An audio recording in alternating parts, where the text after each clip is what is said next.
Okay, how's it going, everybody? I hope you're doing well. Okay, so in this episode, I thought I'd try to say something about the psychologist Viktor Frankl and his view on meaning or purpose.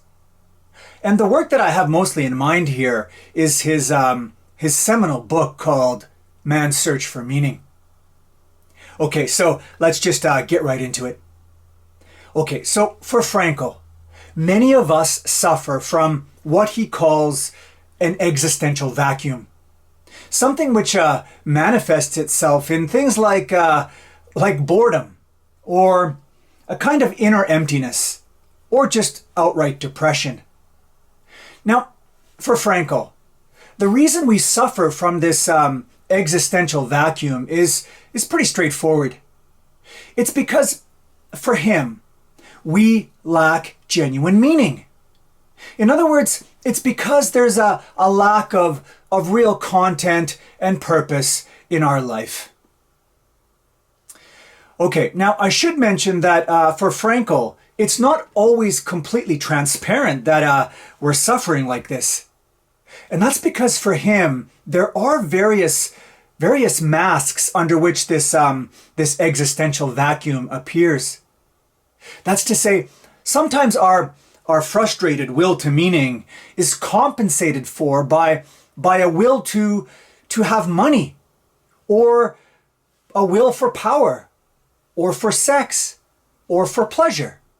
And we might think that we're happy pursuing a life dominated by such things, but really we're just masking deep existential frustration. So for Frankl, these are all but very poor substitutes for a life built around genuine meaning. Okay, so now that we've looked at the basic problem, let's get to Frankl's more constructive side of things.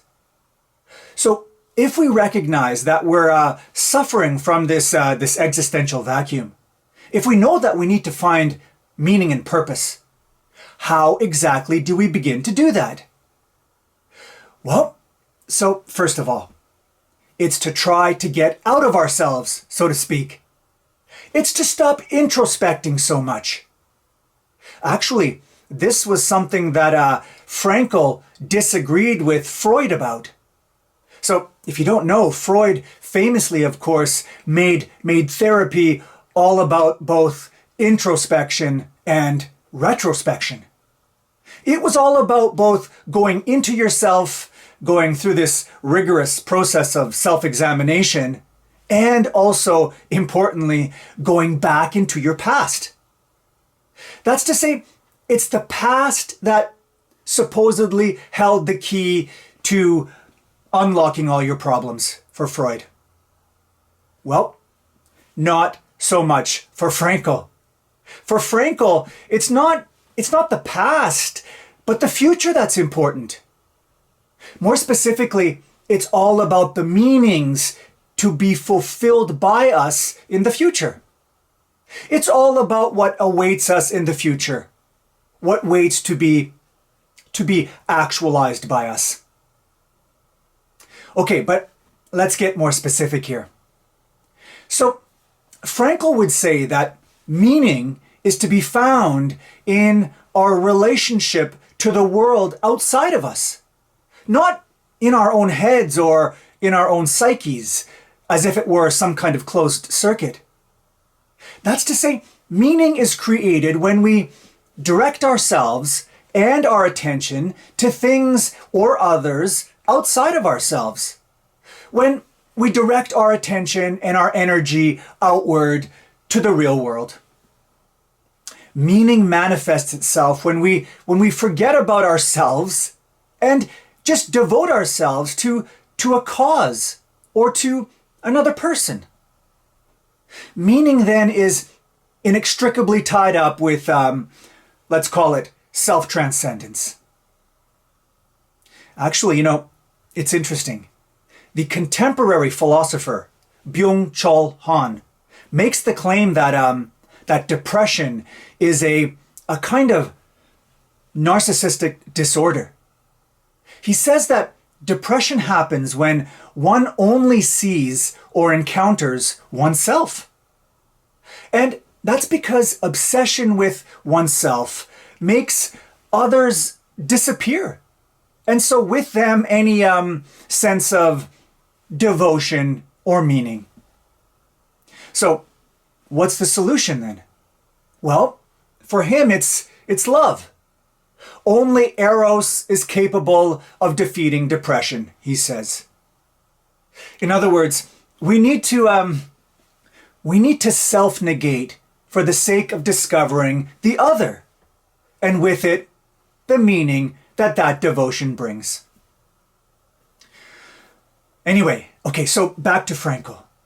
So for Frankl, meaning is found not just by transcending the self, which is what I've just been talking about, but it's also to be found by transcending the present moment.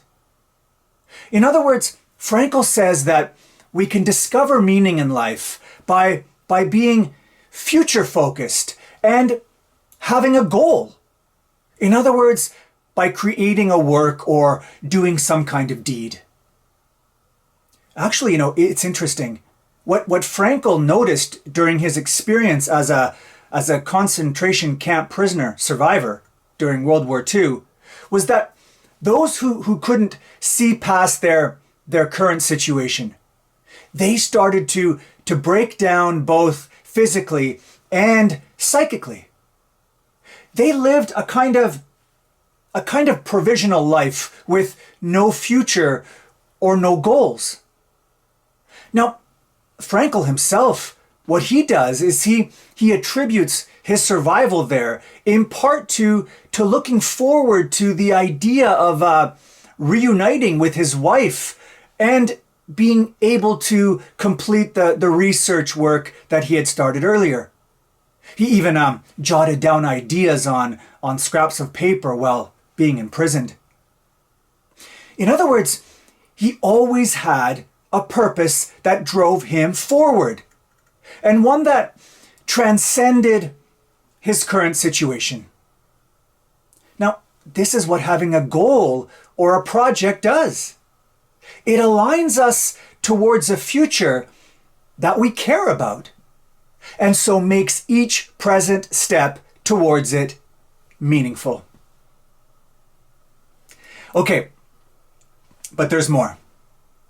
So another of Frankl's most important ideas is that we can discover meaning in life by the attitude that we take towards unavoidable suffering.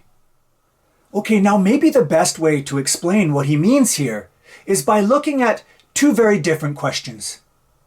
Okay, so when things are hard, we often ask the question, what do I want out of life? Right? Yet, when you think about it, there's something kind of childish about this sort of attitude. It suggests that life should somehow acquiesce to us, or please us, or pamper us, or that it owes us something. But no, this isn't right for Frankl. No, the right question to ask in a captive time is not, what do I want out of life? But it's, what is life asking of me? What am I being called to do right now, right here? In other words, we need to stop questioning life and instead see ourselves as the ones being questioned by it. So the right question is something like, what is my responsibility right here? And how am I going to respond to what life has just thrown at me? You see, according to Frankl, we're free to choose our attitude and approaches to things, no matter how confining the situation might be. And again, difficult times call for us to be more resourceful and courageous. The more difficult the task in front of us, the more we're summoned to taking responsibility and finding the right solutions. Life just constantly sets out problems for us, And the meaning of our lives is going to be measured by how it is that we respond to it and fulfill the sorts of tasks it requires of us. So life then can have radiant meaning or purpose in the darkest of hours. Unavoidable suffering can be transmuted into heroic achievement. Now, you might think that that meaning here is kind of too demanding. But remember, no one ever said that genuine meaning comes easy. I mean, Frankl himself is pretty explicit on this. He says over and over again that a tensionless life is not a good thing. He's not for any kind of inner equilibrium or homeostasis. To live a passive and under-demanded life just isn't good. It's just not conducive to meaning. Lack of tension correlates with lack of meaning. No, for Frankl, what we really need is a fair amount of tension aroused by the challenge of a meaning that we're called to fulfill.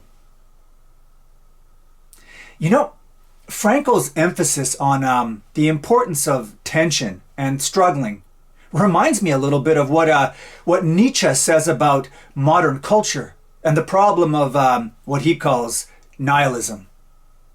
So, a lot of people in our contemporary world, Nietzsche thinks, make the avoidance of pain and the accruing of pleasure their end in life, their goal. But this isn't a good sign, to say the least. No, it's not good, because what it shows is that most people don't have any kind of higher values or hold to any bigger goals or commitments in life. And ultimately, this is no good, because what it means is that most of us don't live lives with any real meaning. Most of us, in other words, fall prey to nihilism. We fall into that unendearing category that Nietzsche calls the last man. You see, for Nietzsche, like Frankl, meaning is what's most important in life. Not small sensations.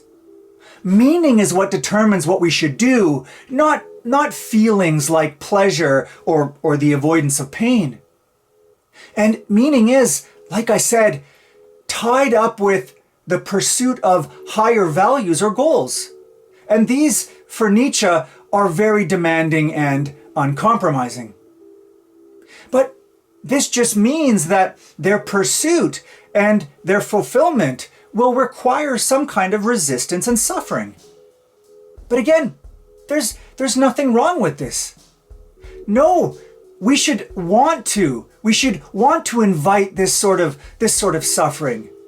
We should know that suffering isn't bad, provided that there's a meaning or a purpose for it. Maybe now we're in a better position to understand why it is Frankl was so fond of quoting Nietzsche, especially this line: "He who has a why to live for can bear almost any how." Bye for now.